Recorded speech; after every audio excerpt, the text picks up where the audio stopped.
Hello everyone, it's been a while since I've done a YouTube video, and so first I want to do a shout out to 0.5cc Clothing, wearing one of their shirts right now. I love their clothing and what they do. And second, I thought I would talk about something I don't see many people talking about, and that's hair loss. Alright? Oftentimes when we see transition videos, we talk about the exciting things that come with a transition, which includes what changes with your body with hormones, or what are you going to start seeing after a certain surgery, or when am I going to start seeing hair come onto my face. But we don't often speak about our feelings around when the hair starts to leave the top of our head, which sadly is a side effect from using testosterone. So today I thought it'd be helpful to talk about ways to try to decrease or slow down hair loss. Now recognize, again, whether or not you have hair loss on top of your head depends on your genetics, right? For me, the genetic line that I received, I do have thin hair. Now I have been on testosterone for 12 years and I still have hair here, but it's thin. So I've tried to take measures to try to help preserve what I can as long as I can. And then when a day comes to go bald, I guess I'll just go bald, right? So I'm going to talk about topical, supplements, and the medications that you can use as options to try to slow down hair loss on your own head. So first let's talk about topical. So topical can be anything from the shampoos that you use to using things like foams from Rogaine. Alright, so for example, for me, I use topical solutions with both my shampoo and then I also use Rogaine. And there's different options out there that you can have for shampoo. You can get the medicated shampoos, you can get organic shampoos, any shampoo that says it's hair thickening. For me personally, I use this brand called Purador, which is organic and they don't test on animals and they're friendly to the environment. It says that it has all these different spectrums in it to help block DHT, which is why we have hair loss in the first place. And, you know, I've been on it for a year. Do I think it's maybe made a difference? I don't know. I haven't really lost more hair, so maybe that's a good thing. But it does feel good on the scalp and it's good for the environment, so this is what I use. But you have other options out there too. If you say Google medicated shampoos for hair loss prevention, that could be an option. The other thing that I use that I do think makes a difference is Rogaine. And so Rogaine. It comes in a foam or a oil solution that you can squirt on your head. The foam is easier to work with. It's not as messy. You tip it upside down, you put a little bit on your fingers, and then you rub it into your scalp. Now, they recommend it for just here on the back of your head. Alright, and the reason why they recommend it there is that's where they've done the research. So they know in research if you continually use this, there's the one hitch, you have to continually use it. Once you stop it, you're going to start losing what this has done. But if you continually use this, research shows back here, it does preserve your hair. Now, since they've only done research here, we don't have any information for here, the top of your head. So I just rub a little bit there as well.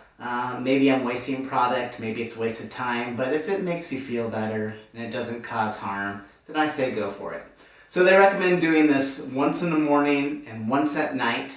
If you start to have some irritation with it, if your scalp starts to get red, you could just back down to doing it once a day, which is what I do because I have a sensitive scalp. Okay. Now let's move to supplements. So for supplements, people will take biotin. All right. And I did that for a while, but I'm really bad at taking pills, so I quit. But if you want to have an extra boost, feel free to go to some natural herb shop and pick up some biotin and integrate that into your daily routine. Last, I'm going to talk about medication. So, there's two different medications you can take to try to help reduce, again, DHT of your scalp to preserve your hair. The name brand is called Propecia. The off-brand is called finasteride. Propecia can be very expensive if insurance isn't covering it, which it most likely won't. So your other option is to do the generic brand finasteride. And what I did And I say did because I no longer use this, and I'll tell you why. But before I get there, what I did is my doctor prescribed me the 5 milligram tabs. I'll show you what the tab looks like. It's a little blue pill, so don't mix it up with Viagra. 2 different medications, very different results. But it's a little blue pill like this. And what my doctors did is she prescribed it for 5 milligrams, but then I got a pill cutter and I cut this pill into 4s. All right, you have it once, then you have those halves. You cut it into 4s and you just take 1 a day.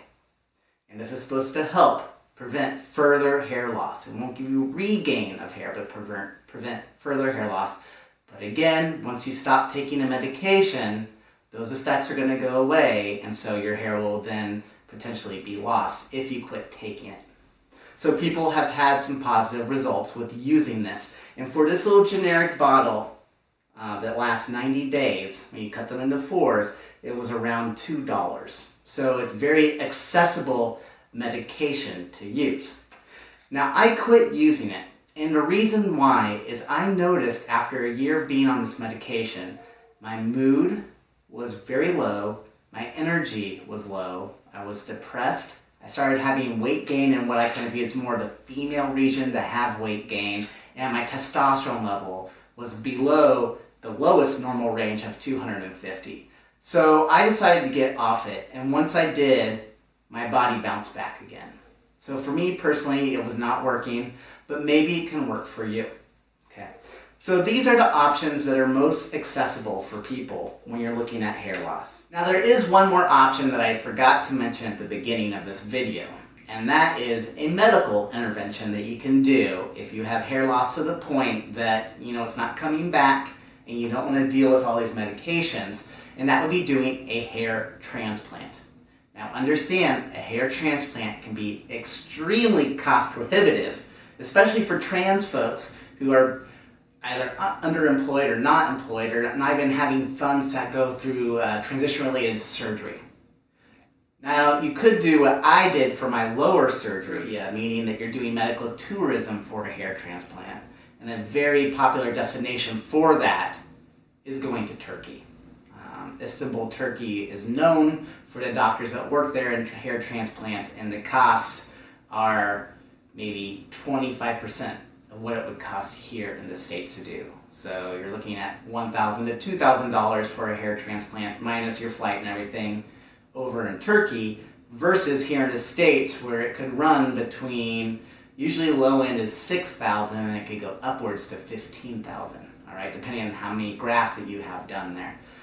So that is an option that we can go into further detail when folks are getting to the point where they'd like to know more about it and you have financial resources that you would be able to move that direction. But I know it's very cost prohibitive to do and probably not a priority. It may be better just to go Mr. Clean It and enjoy your bald beauty, because it does show that men are perceived as more sexy with a bald head. But in the meantime, I'd like to keep what I have, especially because I live in Nebraska, it's cold here, and I know other people would too. So I hope that some of these options that I covered are things maybe you'll explore for yourself and see if it works. And if it doesn't, I'm sure they're going to be creating new products in the future.